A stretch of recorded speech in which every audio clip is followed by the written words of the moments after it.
Bon, alors, bonjour Étienne Geoffroy. On s'est rencontrés il n'y a pas longtemps, on s'est rencontrés il y a quelques jours. Tu es le sound designer, on m'a dit, t'as vu? Ça c'est bien ça, sound designer, ça en jette. Pour la compagnie Je est un autre.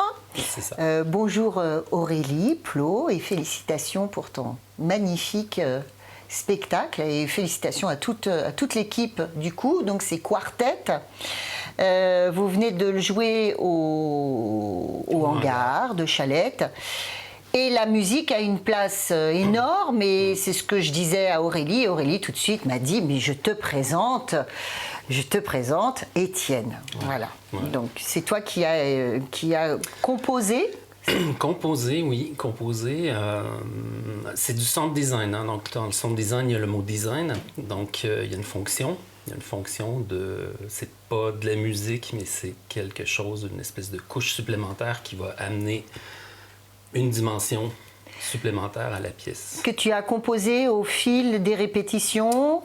Au fil des répétitions, avec l'équipe, sur place aussi. Le travail sur place est très important. Donc oui, parce qu'en fait, tu es derrière la console et tu lances...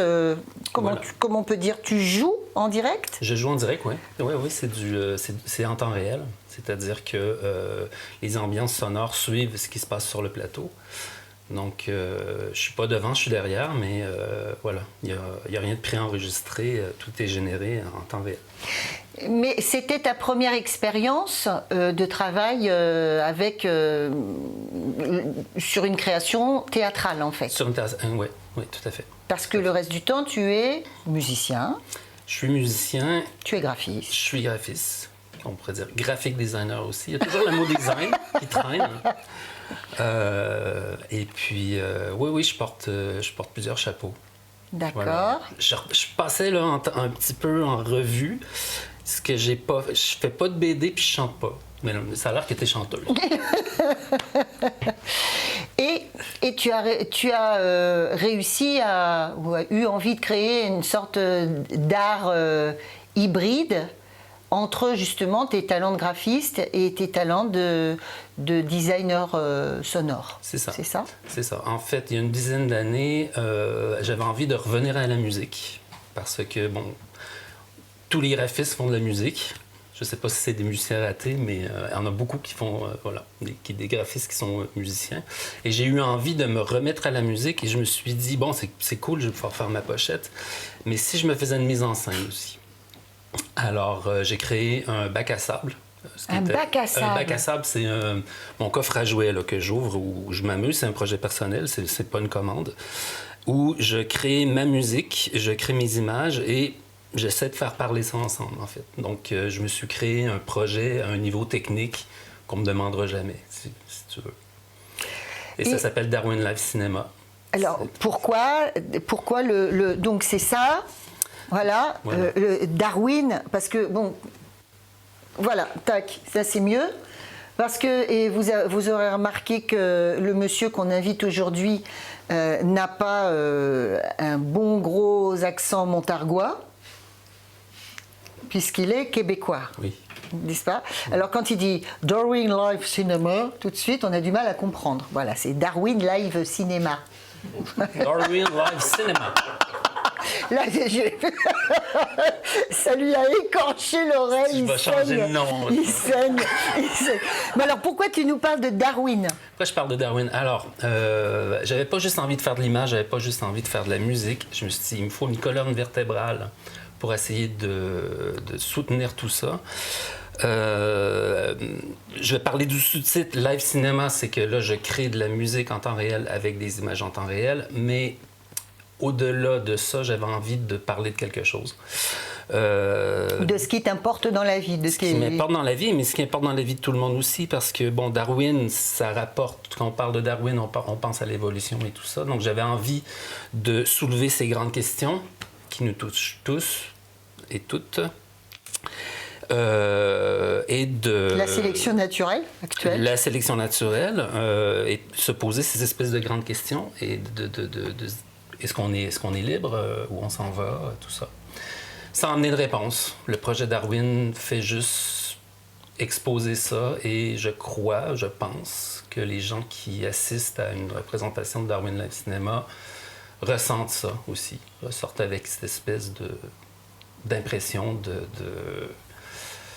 ben oui, on est en plein dedans. En fait. En sachant qu'on peut venir voir, à chaque fois qu'on va voir une représentation, elle n'est jamais semblable à une autre. Jamais semblable à une autre, d'autant plus que dans le projet Darwin, dans l'ADN de Darwin Live Cinéma, il y a une grande place pour les collaborations. C'est-à-dire que la façon que je travaille, c'est que je crée des chansons, je crée des pièces où je peux travailler en soustraction pour ensuite inviter quelqu'un. Par exemple, bon, pour la leçon, pour cet album-là, c'est un artiste du coin, un natif B, Jérémy Marius, qui slame et qui est hip-hop, qui n'est pas du tout mon univers musical et qui s'est approprié l'œuvre, en fait. Quelques années plus tard, j'ai recréé l'expérience avec un clarinettiste, Samuel Berthaud, qui fait de la clarinette klezmer, qui n'est pas mon univers du tout non plus. Et dans les prochains développements de projets, un qui va venir là, bientôt à Gien, j'ai invité des élèves de l'école de musique à venir et je ne sais pas du tout ce que ça va donner non plus. Bon alors, on va revenir justement sur cette date, qui est approximative, mais en tout cas c'est un projet concret à Gien. Ouais. Mais quel est ton univers musical? Ça nous brûle les lèvres. Quel est mon univers musical? J'aime les longues chansons. Je dirais que c'est un petit peu... Je présente le projet, c'est un peu Pink Floyd qui remixe Rage Against the Machine. Alors, c'est très progressif. En toute simplicité. En toute simplicité. Donc, c'est très progressif. C'est des longues chansons. On n'est pas dans quelque chose de formaté 4 minutes. On est dans des trucs qui durent 12, 15, 18 minutes. Et c'est des univers très floydiens, très progressifs, plutôt rock, mais qui prennent des directions complètement incongrues, justement, avec le clarinette, justement, avec le hip-hop.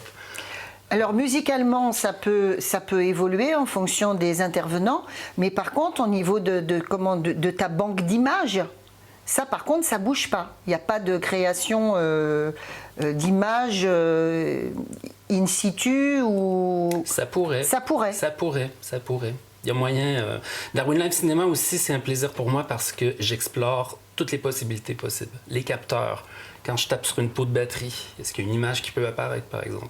Alors, c'est un terrain de jeu. Quand je parlais du bac à sable, c'est ça, c'est un terrain de jeu qui est monstrueux. Tout est possible de faire. Et voilà, j'ai une pile d'images et une pile de sons. Donc, tu devrais créer ce Darwin Live Cinéma à Gien. En résidence. En résidence, en début juillet, si tout se passe bien. On verra bien. Il y a un monsieur là qui est derrière le rideau noir, là, qui est caché derrière, qui s'appelle Julien Bardet, qui pourrait nous en dire plus, mais il est caché derrière le rideau noir. Alors, c'est pas grave. Voilà. Mais bon, le projet est en gestation. Mais Darwin Live Cinéma, c'est pas juste un spectacle aussi. Ça peut être... c'est des mini-albums qui sont disponibles aussi en téléchargement et en streaming. C'est un livre aussi, une espèce de petit livre qui peut venir, un projet photo. C'est un spectacle, c'est des petits clips aussi. Tu vas travailler un petit peu avec Aurélie d'ailleurs, tu me disais, là-dessus, oui, pour évoluer. J'ai besoin d'un regard extérieur sur le projet. Aurélie Plot. Hein. Aurélie Plot, voilà. J'ai besoin d'un regard extérieur sur le projet. Et je l'ai invitée au spectacle pour qu'elle vienne réciter un texte engagé, sûrement, féministe peut-être. C'est ce qui te plaît? On m'a dit que tu étais un artiste engagé. Voilà, j'aime bien. Un certain monsieur... Raphaël Bardas, je crois. Bien sûr. Je ne sais plus qui c'est. Ouais. On se voit parfois les week-ends, on joue à des jeux de rôle. D'accord. Ouais. Très drôle. Ouais.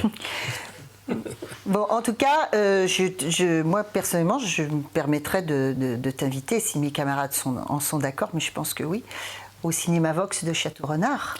Tu nous feras plaisir. Ça serait génial. Quelle promotion pour toi. Ça serait génial. Hein? Ouais.